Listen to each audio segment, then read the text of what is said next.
Shonen Jump screwed Bleach and Tite Kubo over completely. Hey guys, what's up? Sermo11 here with a rant and my review of Bleach Chapter 684, The Blade. And I'm so sorry that they've mistreated Tite Kubo so much. Seriously, if you have had a series going on for this long, this many years in Shonen Jump, you deserve a proper ending, even if you're not as popular as you used to be. I think if you earned a spot in Shonen Jump, you deserve a proper ending to your manga series, even if it's not that popular in the magazine. And it's just so disrespectful with the rushing in this chapter. And I heard Toriko is being rushed out too. I'm not caught up on Toriko, so I don't know about that. But no author goes into a story thinking, hey, I'll rush the ending. Everything else can be explained, but I'm going to rush the ending. No, the ending is where you go all out for your manga. It's where you bring back all the different characters. It's where you bring back all these different plot points, where you go all out. You have like all these amazing fights and everything. You make it the best, I guess like the best part of the series pretty much. And Kubo had so much build up for various characters, and that was just thrown away, just thrown aside. And I don't know like where these different plot points would have come into the manga, but again, I don't even know how long they've been rushing him, because they could have been rushing him for weeks, months, we don't know. But they're just like various things that they can't do, or that he can't do in the manga now because of this. So yeah, they already screwed Tite Kubo over. They did this before. I didn't like the Arankor saga due to how long it was and how many fights there were. There was a lot of stuff that was kind of unnecessary, and that arc, a lot of time was wasted pretty much. And part of that is Shonen Jump's fault. They made him make the arc longer because they liked the characters, or people liked the characters. It was one of the two. His editors are idiots. Let's be real. Based on what we know about his editors, they're kind of stupid and they don't really know how to run Bleach properly. They made an arc that was originally supposed to be shorter, way too long, and they've taken the final arc and rushed it to the end, and Bleach has been in like low in the rankings and everything, so I'm pretty sure they've been like giving Kubo bad advice pretty much. So again, I'm so sorry to you, Tite Kubo, and your series Bleach. I hope your next series or whatever you do works out and is separate from Shonen Jump. I respect you unlike they do. So anyways, moving on to the review of Bleach Chapter 684, The Blade. This chapter was alright. It was clearly rushed, and I think the rushing started after Yuha defeated Ichigo the first time.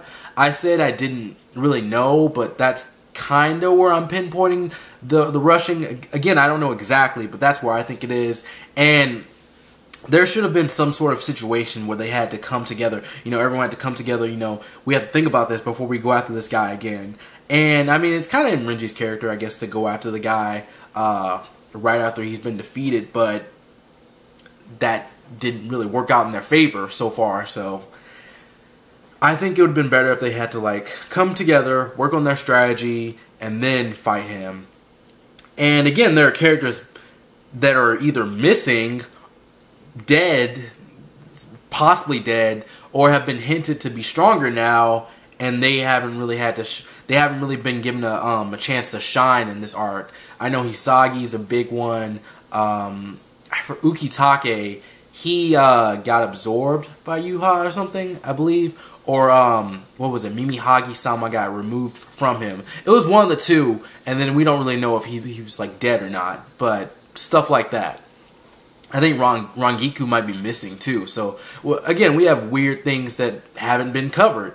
So, I can't really judge Kubo too harshly on this chapter. I think he worked well with the time that he had, the time constraint, the situation that he's in, basically. His manga is being forced to end. I think he worked well with that situation.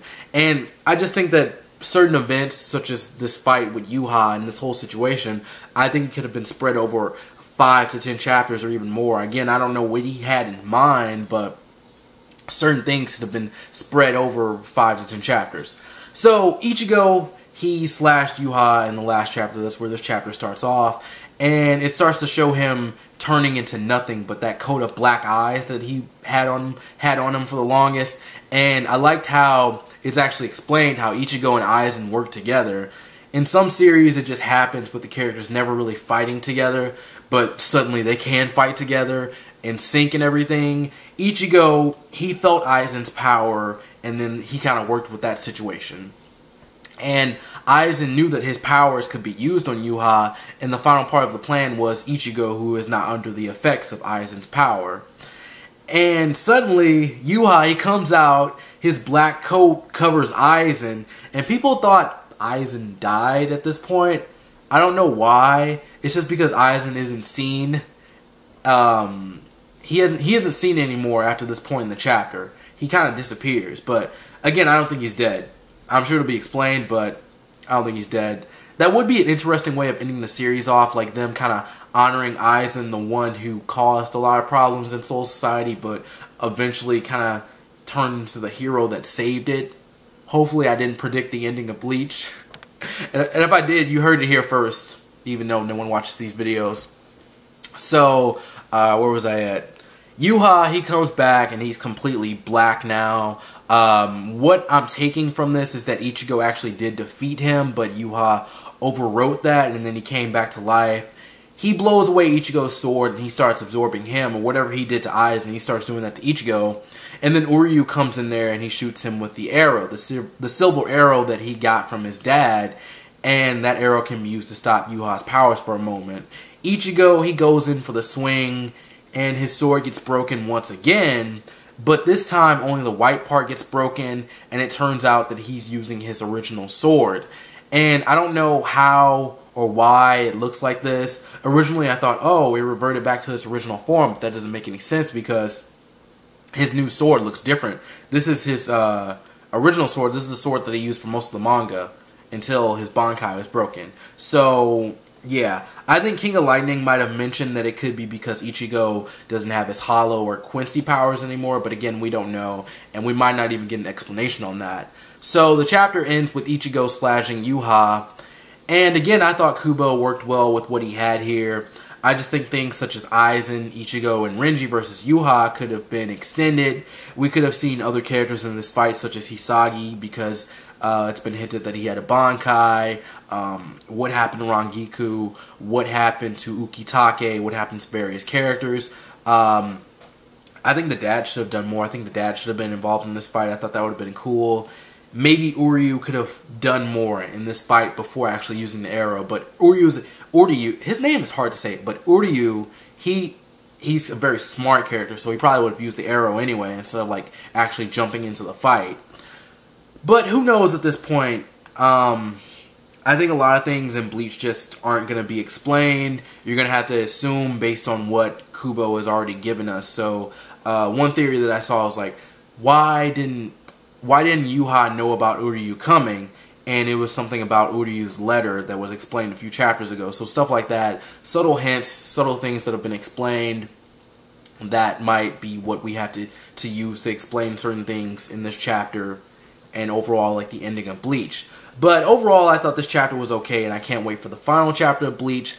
Let's go out on a good note, Kubo, and I wish the anime studio or something, I wish they would let him tell the story that he wanted to tell, but I'm not sure if Shonen Jump would allow that, so I don't know, but that would be cool.